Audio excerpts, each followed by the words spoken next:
Good morning, everybody. What's going on? Howard Bender here. Happy NFL Week 18. It's our final regular season week. Now, most of us have finished our season-long fantasy football leagues. However, some people do play until Week 18, not to mention the fact that we love playing our DFS Pick'em contests and, of course, just DFS contests in general. So maybe a bunch of starts, but some things to know, and then maybe one or two sits at the end. So how about it? Let's get to it here. Week 18, and it starts with Geno Smith from the Seattle Seahawks. This guy can make up to $6 million in incentives. He needs over 186 passing yards. He needs the win for the Seattle Seahawks so that he can have 10 wins under his belt, and he needs a completion rate of over 70.2%. If he achieves all of those by the end of this game, all very attainable, he gets another $6 million. At the running back position, you want to look at Tony Pollard. He was questionable, but he is expected to play. He is 83 yards away from $250,000, and he's another 2 touchdowns away from another $200K. So 83 yards and 2 touchdowns for Tony Pollard today nets him another $450,000. They're both separate, so he doesn't have to do them both. So he'll be on that field trying to get that extra money.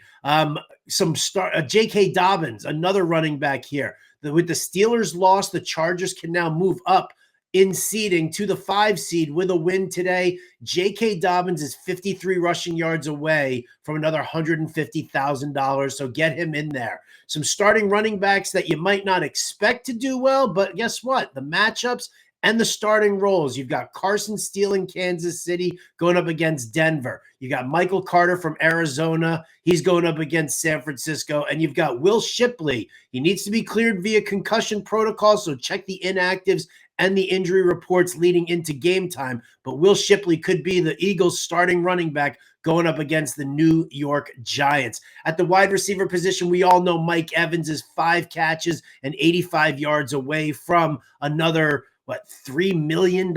So you know he's going to be out there balling. Cortland Sutton needs 82 yards receiving in order to net another $500,000. And then Marquez Valdez-Scantling needs 1 touchdown for $250,000 going up against this terrible Bucs defense. Bucs are in a must-win, but at some point they could take their foot off the gas, and Marquez Valdez-Scantling, we know he can sneak in for a touchdown. At the tight end spot, Zach Ertz needs a whole bunch of things to happen. He needs like a career day, like 9 catches, like 90 yards, 2 touchdowns, but listen, he's going to be out there. Washington Commanders say that they're playing all their starters, so if you need Zach Ertz in there, take a look and see. Maybe he's a nice little DFS pay down for you if you don't want to chase McBride or Bowers. As far as the sits go, there's really only one team that I'm absolutely not interested in, and that is the Houston Texans. DeMeco Ryans says he's going to play his guys. I might use the Texans defense going up against Tennessee, but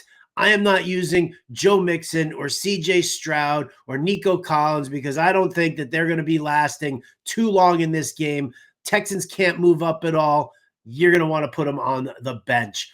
Best of luck to you here in Week 18. Check out all the playoff contests we've got at rtsports.com and keep listening on SiriusXM Fantasy Sports Radio Monday through Friday, 6 to 8 p.m. Eastern. I'll be qualifying you to join me in the Fantasy Alarm team with a bunch of these playoff contests that we're doing over at rtsports.com. Best of luck to you this week. We'll see you next time.